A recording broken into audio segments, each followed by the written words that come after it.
Nosso estudo de hoje está na Carta aos Efésios, capítulo 6, versículo 7.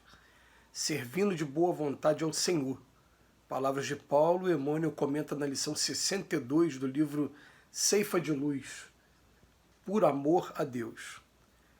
Não importa que o filho problema te arranque lágrimas de aflição, se o abraças na condição da criatura eterna que Deus te deu a encaminhar.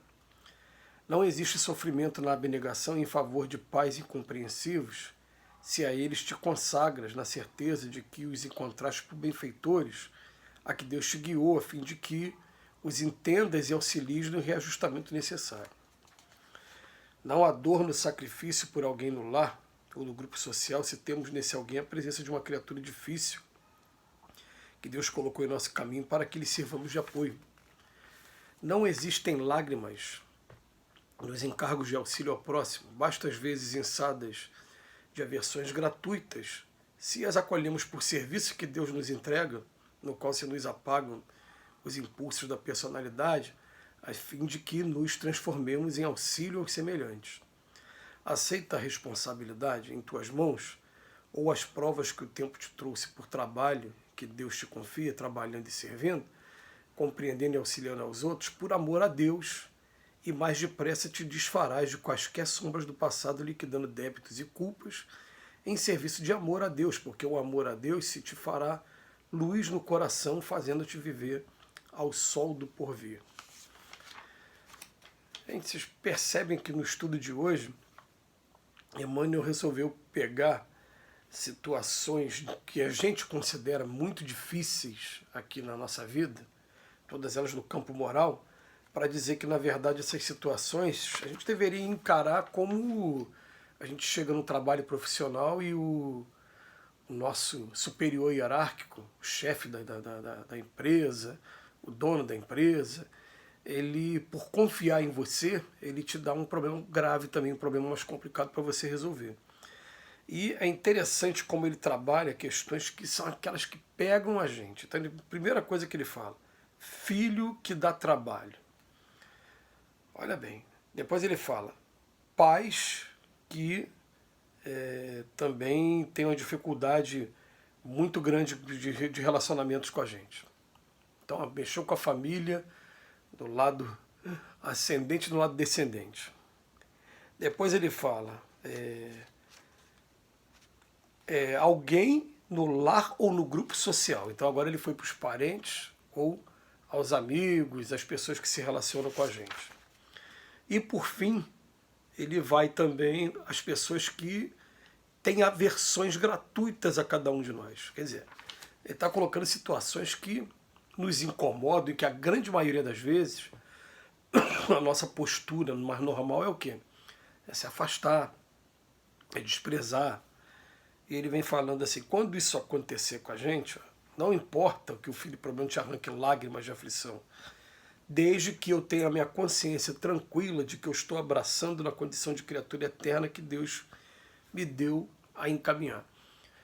Vai ter filho que é difícil, vai ter filho que tem tendência viciosa, vai ter, e a gente vai fazer o que a gente puder, mas vamos lembrar também que ele é um ser criado por Deus, ele tem toda a história dele também, e a gente vai conseguir colaborar até certo ponto, tem coisa que só ele pode fazer por ele mesmo. E outra coisa também, né, se tratando de filho e também de pais, a gente não vai conseguir evitar que eles passem pelas provas que ele tem que passar.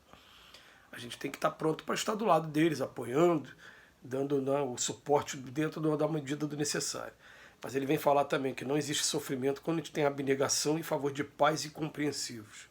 Pais que querem escravizar a gente ao ponto de vista deles, que quer que a gente faça aquelas coisas que eles acham que a gente deveria fazer, e que muitas das vezes não respeitam, né, o nosso ponto de vista também, a nossa vontade, a missão que a gente nasceu para cumprir. Então, tanto um como o outro, eu tenho que achar que foi criatura eterna que Deus me deu a encaminhar, que é o filho, e o outro eu tenho que achar que ele é um benfeitor, que Deus me guiou nos primeiros passos, para que eu entenda e auxilie no reajustamento necessário. Ou seja, Emmanuel em momento nenhum prega a rebeldia, que é o que acontece em muitos dos casos. pais abandonando filho, filhos abandonando os pais também, né, por conta dessa tentativa de um escravizar o outro a ponto de vista. Depois também ele fala, não há dor no sacrifício, né? Se alguém foi colocado no nosso caminho, alguém difícil, apenas para que nós sirvamos de apoio para ele. Nós é que estamos tentando de alguma maneira. É muito profundo isso, gente, porque nós aqui, a grande maioria de nós, a gente está pensando em primeiro lugar na nossa felicidade, até a psicologia aponta para isso.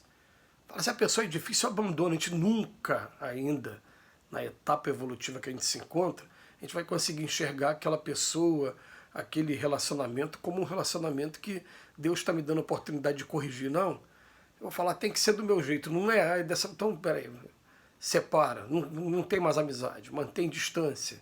É isso que vai acontecer. E o Emmanuel vem falar para a gente, vai chegar um momento que a gente vai compreender que todas as vezes que isso acontece, está sendo a oportunidade que Deus está dando para cada um de nós. Isso em todos os lugares. Eu vou pegar aqui, ó, grupo de trabalho religioso.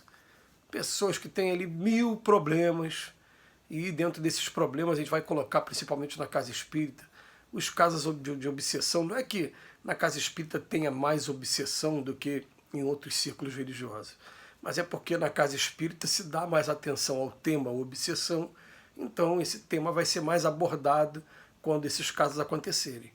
Em outros não, vai só falar em relacionamento, vão falar, né, em aceitação, em perdão, em tudo, mas a gente vai falar de obsessão aqui no nosso meio. E aí o que acontece?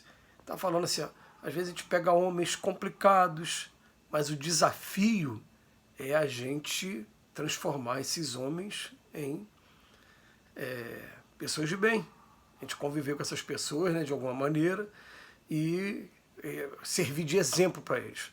A gente não vai transformar ninguém, né? Só para não deixar aqui mal entendido o que eu falei.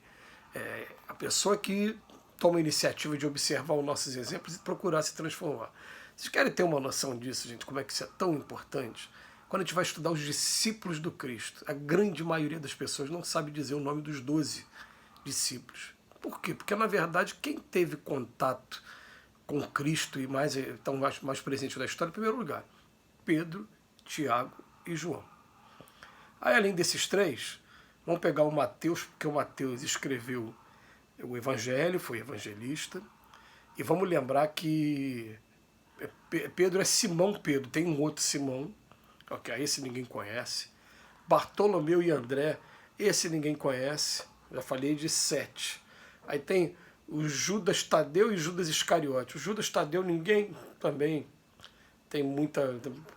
conhece mais o Judas Iscariote por conta da traição. Aí a gente vai encontrar um outro Tiago, né? A gente vai encontrar um Tomé, que não acreditava em... precisou tocar, precisou de provas depois, né? Então quer dizer, olha, e agora eu até me perdi aqui na matemática, não sei se eu falei o nome de todos os discípulos. Mas por que a gente não vai lembrar? Porque teve discípulo que Jesus chamou e eles fizeram o trabalho dentro dos limites dele, não conseguiram assumir esses encargos de chefia, né, de tomar, como Pedro, por exemplo, né, só mudou esse nome porque Pedra.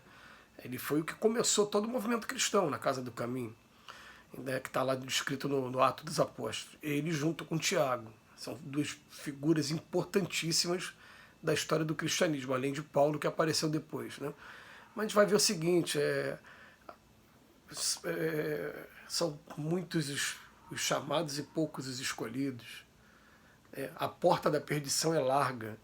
Então a gente vai estar fazendo o nosso trabalho aqui, mas não adianta que a gente não vai conseguir fazer a prova pelas pessoas.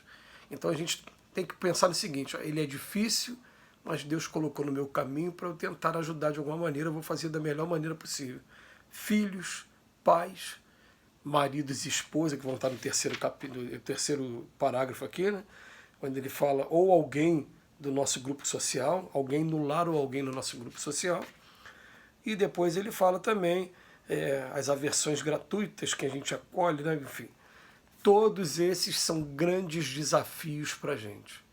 Jesus deu oportunidade até o final. Uma das lições que mais comoveram a gente recentemente foi uma que o Emmanuel trabalhou essa questão do Judas, no Caminho, Verdade e Vida. Ele falando, Judas até o último momento que recebeu o beijo na testa, ele chamou Judas de amigo. Que Jesus nos abençoe hoje e sempre.